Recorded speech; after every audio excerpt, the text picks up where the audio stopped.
आज वार आहे मैत्रिणीनं सोमवार आणि माझा असतो उपवास, त्यामुळे मी रविवारी रात्रीच काय केलं तर शाबू भिजत घातलेली.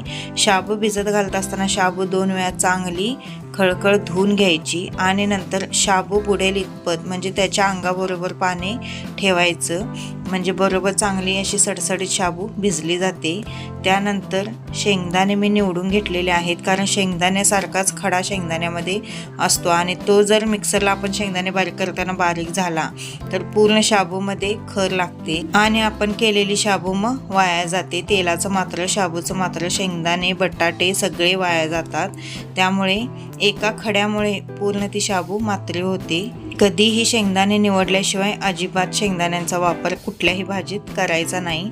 त्यानंतर बटाट्यांची साल काढून घेतलेली आहे आणि बटाटे फोडी करून घेणार आहे, मी खिसून घेणार नाही, बारीक बारीक अशा फोडी करून घेणार आहे. आणि तिकडे मी शेंगदाणे भाजायला ठेवलेले आहेत. बटाटे एक जण खिसून घेतात, पण खिसून घेतलेल्या बटाट्यांचा लगदा होतो शाबूमध्ये, अजिबात शाबू चांगले होत नाहीत. असं तुम्ही बटाटे बारीक बारीक काप करून बघा. कापून घेतलेल्या बटाट्यांची शाबू खूप छान होते. आणि बटाट्यांमध्ये मी पाणी घातलेलं आहे, कारण पाणी घातल्यामुळे बटाटे आपले काळे पडणार नाहीत. आणि तेवढ्यातच लाईट गेलेली होती, त्यामुळे मी काय केलेलं आहे तर ग्लासमध्ये शेंगदाणे घालून लाटण्याने असे बारीक करून घेतलेले आहेत. केळ्याला केळं आणि न्यारला सीताफळ म्हटल्यासारखी तशा पद्धतीची म्हण इथं आपल्याला बघायला मिळाली. त्यानंतर कढईमध्ये मी तेल घातलेलं आहे. तेल चांगलं गरम झालं की त्यामध्ये जिरे घालणार आहे. आता तुमच्याकडे जर चालत असले तर तुम्ही जिरे वापरा, एकेकांच्या ठिकाणी चालत नाहीत पण आमच्याकडे चालतात. जिरे चांगले तेलात फुलून आले की मग मी हिरवी मिरची घातलेली आहे आणि त्यानंतर मग आपण जो बटाटा होता तो बटाटा तेलामध्ये घालून घ्यायचा आहे.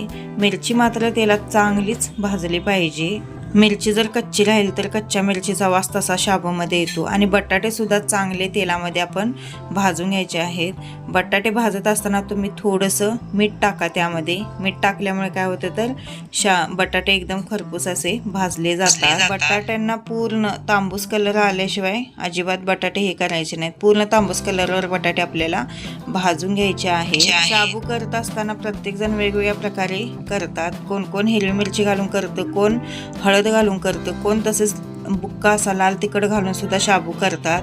आणि त्यानंतर शाबू जी आपण भिजवलेली होती त्यामध्ये मी शेंगदाण्याचा कूट, मीठ आणि साखर घातलेली आहे. साखर मात्र शाबूमध्ये घालायची मैत्रिणींनो, त्याने टेस्ट खूप छान येते.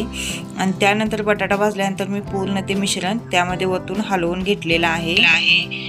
वरून थोडीशी कोथिंबीर घातलेली आहे. तुमच्याकडे जर चालत असेल तर कोथिंबीर तुम्ही घालू शकता. आणि दह्यासोबत ही शाबू एकच नंबर लागते. अशा प्रकारे नक्कीच करून बघा.